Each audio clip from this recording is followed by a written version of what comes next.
Let's move from corners to quarterbacks. Oh yeah, this is gonna be fun. All right, here we go.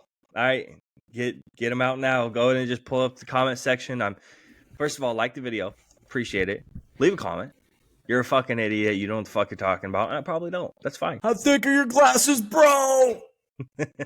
The hardest position to actually project on how good somebody is going to be, and how it's very difficult to scout out some of these guys. Everybody wants to be an armchair quarterback, and I find quarterbacks not really be the funnest position to watch, in my opinion. So before we get into it, here's how I watch quarterbacks. They're the first position I watch, and there's a good reason for that. When I'm watching quarterbacks, I'm watching obviously not just for the accuracy and where they attack the field. I'm looking for like throwing motion. I'm looking at his feet. I'm looking at his pocket presence. I'm looking at, with all the other things, but I want to look at him, his mechanics. How does he look? Does he look comfortable? How does his feet look? How does his hands look? I look at all that stuff. But then there's a good reason why I don't watch them later on, because then I get to watch the wide receivers. I get to watch Tez Walker. So I get to watch Drake May's accuracy again. I get to watch Brian Thomas Jr. and Malik Nabers. So I get to watch Jayden Daniels' accuracy again, or where he attacks the field, or where he is impressive or not impressive. I get to watch all of it again. That's why I do it this way. So started off, I have one guy who's missed my top 5, and no one's going to like it. My number 6 is Jayden Daniels.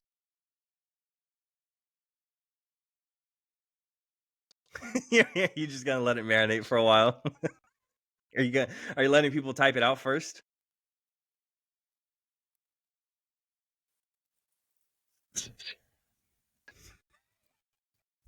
Okay.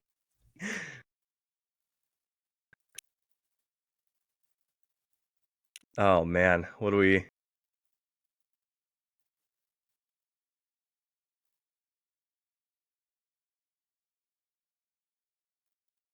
We're waiting on Drew. Sorry, I had to comment on this YouTube. This guy just said Jayden Daniels was the call. I had to call him. Dude, I'm telling you, I'm sorry. Call him an idiot.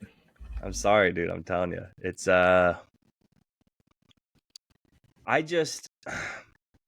don't want to get into negatives about a guy too much. I think the guys 6 through 1 are probably going to end up as starting quarterbacks at one time or another in their career.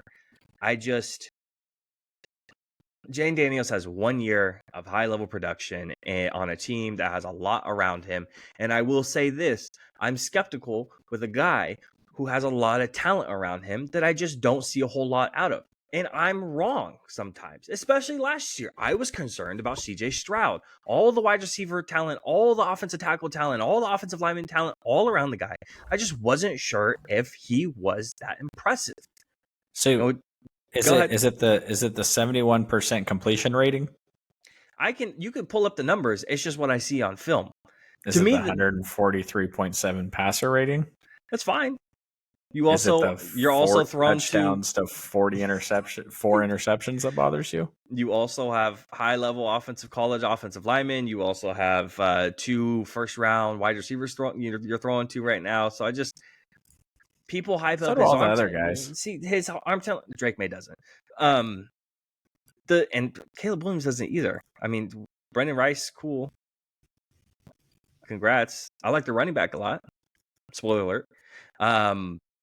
People hype up Jayden Daniels' arm. I think he has good arcing accuracy, but his velocity is not that great at all. I don't see, he doesn't put a zip on the ball. We're not talking about arm. People hype it up like he's Josh Allen or Patrick Mahomes' arm strength, and it's just not. He's not Caleb Williams' arm strength. He's not there. The velocity is just, it's not. It's fine. It's good. It's a good level to be at. Again, the one level of high level production. I don't think his accuracy is really that great. His pocket presence isn't fantastic, which a lot of running quarterbacks, their pocket presence isn't great, especially being young. They panic and they have the ability to, rely on that running game. But then in the running game, when he's running around, he takes these massive fucking hits and he's getting his fucking head blown off. It's just, we saw it with Anthony Richardson. He lasted a game and a half, and he gets his shit rocked like 3 times in a couple of games. It just, I'm not. It's not Jayden Daniels' fault that Anthony Richardson is soft. Yeah, yes, but dude, I mean, and he doesn't see a problem with it. When he's asked about it, he doesn't really see an issue with the way he's playing. He's like, sure, I should take some less hits, but the way I play is fine. Dude, you need to slide. You need, like, there's a reason why Lamar Jackson has been healthy, so healthy in this career where he's running around, right? He's one of the most, he's, if not the most prolific running quarterback that we've seen, especially since Mike Vick, but maybe ever. But he doesn't take hits. He just doesn't. You see him, he runs out of bounds. He takes a slide early. Of course, we see him do the crazy shit where he fucking spins off of 2 Bengals defenders and he runs down the fucking field and he's crazy. He jukes 2 Bills defenders. Matt Milano's end up on his knees. Like, it's just, we see it. But that's all fine and dandy. But what you don't see is him taking the slide early, running out of bounds, not taking the hits. Jayden Daniels wants that extra yard. Well, bro, you're not Josh Allen. You're not built like that. You're not that big. You're not that built. You're not muscular like a Josh Allen. So I know that there's a lot with Jayden Daniels to like.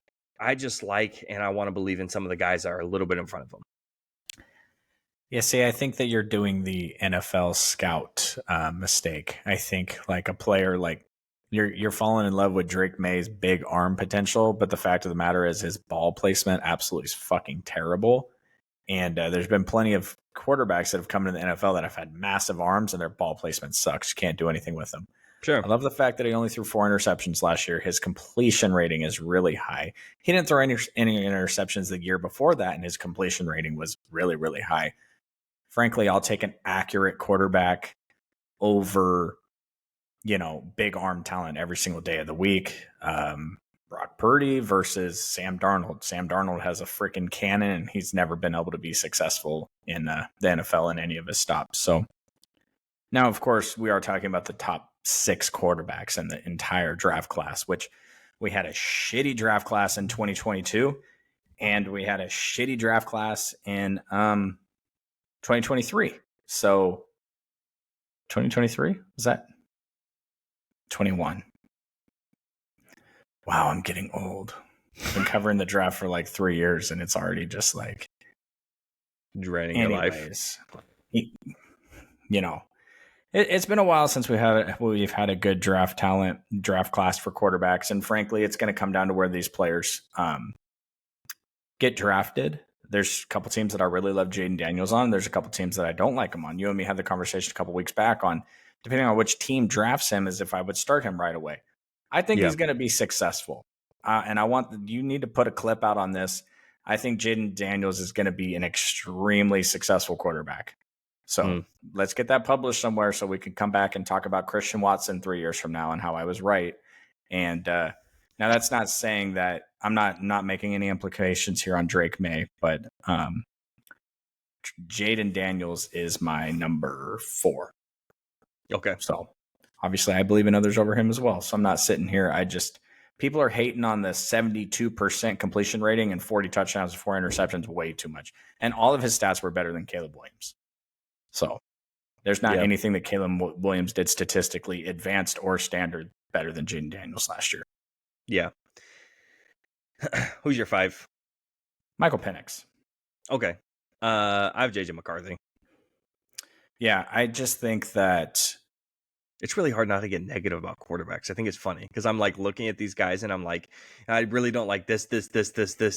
I'm like, fuck, I'm being really negative about these quarterbacks right now. Well, it's because the bus factor is so high. And the thing about it is it's so easy to move off quarterbacks now. And people don't ever think about this. People do not understand this, and they're simple-minded. They don't understand. They're not signing Caleb Williams to a Sam Bradford level 5-year, $300 million contract. Yeah. He gets the rookie scale contract. So if it doesn't work out, you can move off of him. You could trade Trey Lance, Mac Jones, Justin Fields. Yep. Shit. If somebody would take him, they would have traded Zach Wilson. And Trevor Lawrence might be a bust. That dude, he's got a massive season in front of him this year to prove himself. You can trade these guys. You can move off of these guys. It wasn't like that before the rookie scale was, so the bus factor is extremely high on these guys. It really, really, and unfortunately, the reason for that is because when you're drafted high as a quarterback, you're going to a shitty team. Yeah. Most of the time. Caleb Williams being drafted to the Bears with the talent they've added and the defense they've had has to be one of the best opportunities for, a top 3 draft pick outside of Trey Lance in a really, really long time. And all Absolutely. this smoke about, oh, Caleb's not going to want to go to the NFL. He doesn't want to go play in Chicago. Why not? Chicago looks like they're going to be really freaking good if Caleb is worth a shit. So Yeah. I got Penix at 5. I got Jaden Daniels at 4. And since you already mentioned him, I have JJ McCarthy at 3. Okay. I'll fire off my 5, 4, and 3. JJ's my 5. I have Bo Nix at my 4, and I have Michael Penix at my 3. That's fine. So the issue with JJ is he has a decent amount of college experience, but he's not asked to throw the ball that often and really be a focal point of the offense. And when you're going to the NFL, especially now that you're getting talks of going top 4 or 5, you're going to be asked to go to the focal point of an offense. You are it. You are going to be commanding everything. And sure, we could say he has good leadership and he's a winner, whatever. You're betting on the intangibles. But the problem is when I have with JJ McCarthy is the intangibles are good. They're not great or elite, right? When you're betting on certain intangibles with some of the guys in the past, you're looking at guys who do have really good. Even in this draft, you're looking at guys like, Drake May and Caleb Williams, have really, really good traits and intangibles, elite level. But JJ McCarthy just isn't on that level. But his throwing motion's really clean. It's really good. His arm talent's fine. It's okay. But he's also needs to put on a little bit of weight. He's slender. He's close to the of Jaden Daniels slender. So he could put on a little bit more weight, hit the weight room a little bit, and then get that arm a little bit stronger, and then makes him a little bit more valuable moving forward. His mobility is a little bit better than people give him credit for. So I think that's an understated part of his game. But you just made the point as to why JJ McCarthy should be in front of Bo Nix.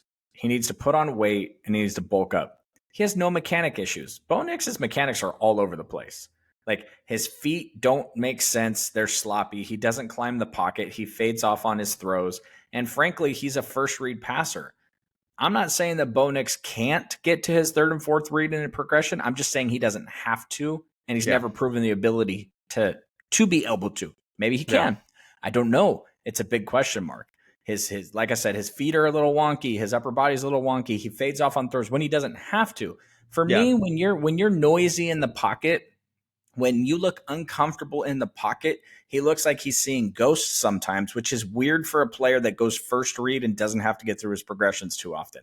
Yeah. Now, Bo Nix's statistics and everything are phenomenal. We're talking about a 76 or 77% completion rating. He throws a shit ton of touchdowns. He might be uber successful. But when you have his mechanics, ADOT's really low. What was that? His ADOT is really low. Oh, absolutely. First read and get it out. I'm 100% with you, Jimmy Garoppolo. So, but Jimmy Garoppolo went to a Super Bowl. If you surround the quarterback with the right talent, you can be successful. So I wouldn't be surprised if Bo Nix is a really good quarterback because stuff like that can be coached. But if you're telling me JJ McCarthy needs to get in the weight room and build a strong arm and Bo Nix has to fix his mechanics, I'm taking JJ McCarthy every single time. Sure. I think it's like we're not talking about leagues ahead of each other type situation, right?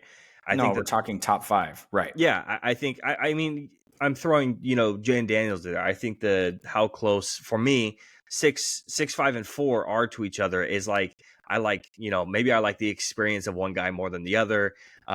Sure. Yes, he does. He needs to marry his lower body and his upper body mechanics together, and his feet need to be a little bit more cleaner in the pocket. Absolutely. And yeah, he might just be a really good game manager, and that might be what it is. But also, maybe I'm valuing the experience, and I know where the floor of Bo Nix is going to be over where the potential of where JJ McCarthy and Jaden Daniels could be. Maybe that's what I'm doing here. That's most likely what I'm doing here. So, I think that how close 4, 5, and 6 for me is, it's a lot closer than how far maybe we're making it out to be. 3 is Michael Penix. I think the biggest problem with Michael Penix is he has really long fucking arms. It's insane. His throwing motion does not look that weird.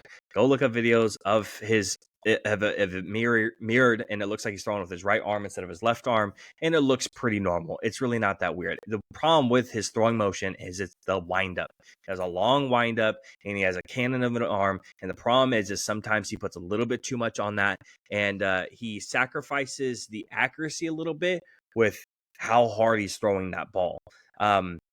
But I like his ball placement. His deep accuracy is really impressive. He gets I mean, it's another guy who has a lot of talent around him. I'm not gonna look past that. It's another guy who has 3 potential NFL wide receivers: Jalen McMillan, Polk, and obviously Ronald Dunze. And then obviously you have offensive line talent around you. So there's a lot of talent. Michael Penix. It's just watching him by himself.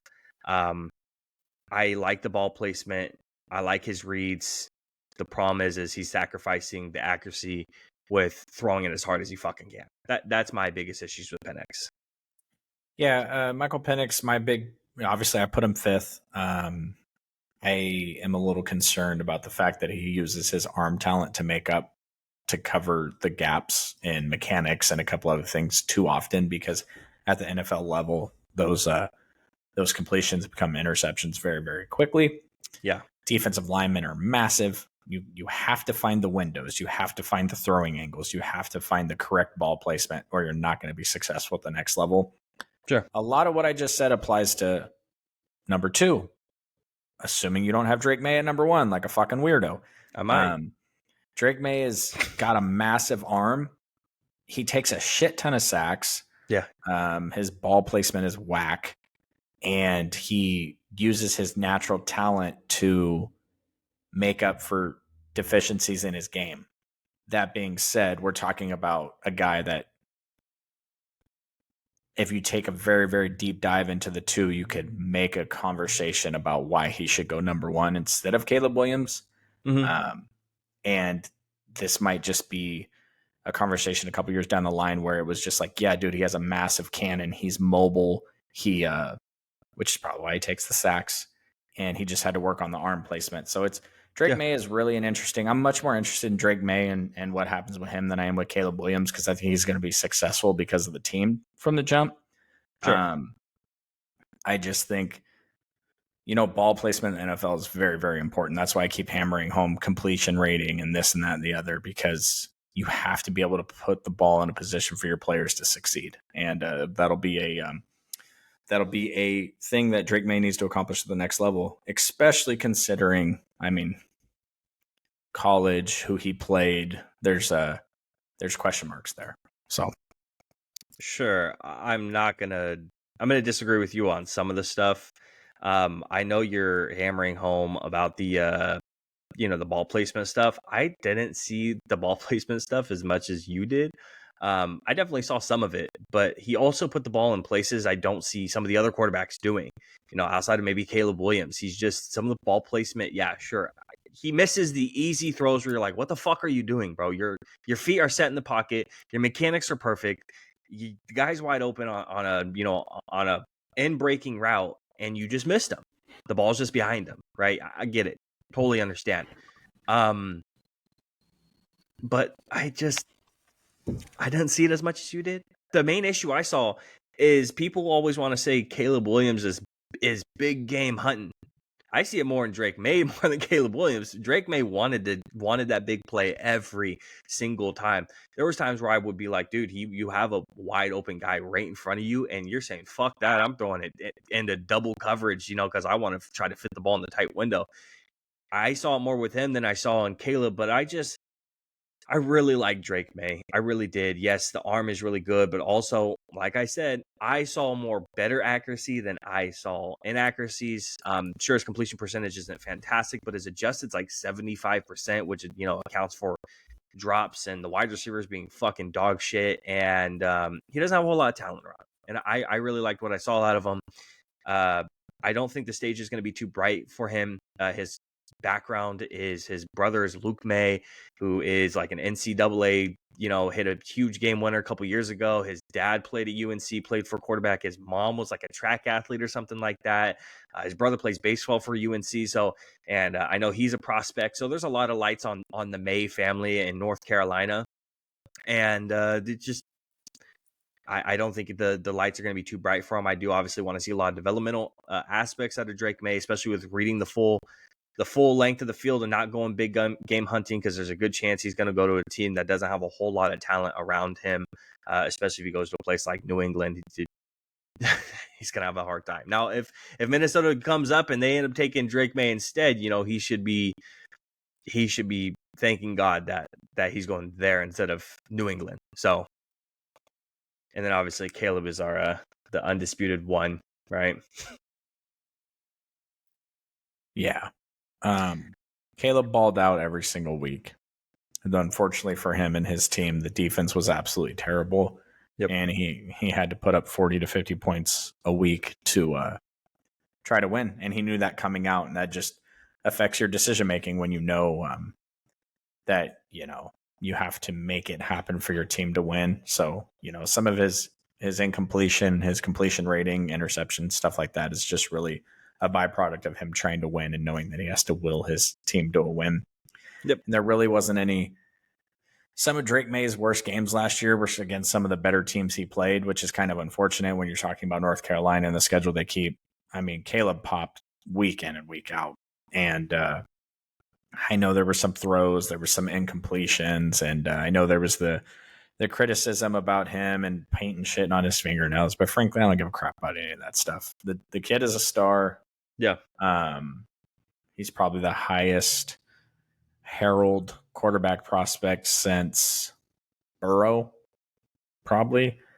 And I don't think anyone is going to be surprised when he's really, really successful. Yeah. Which is about time. It's been a while since we've had a really, really good number one pick quarterback. So hey, the Bears are finally going to have a 3,000 yard passer. So we're finally going to see it.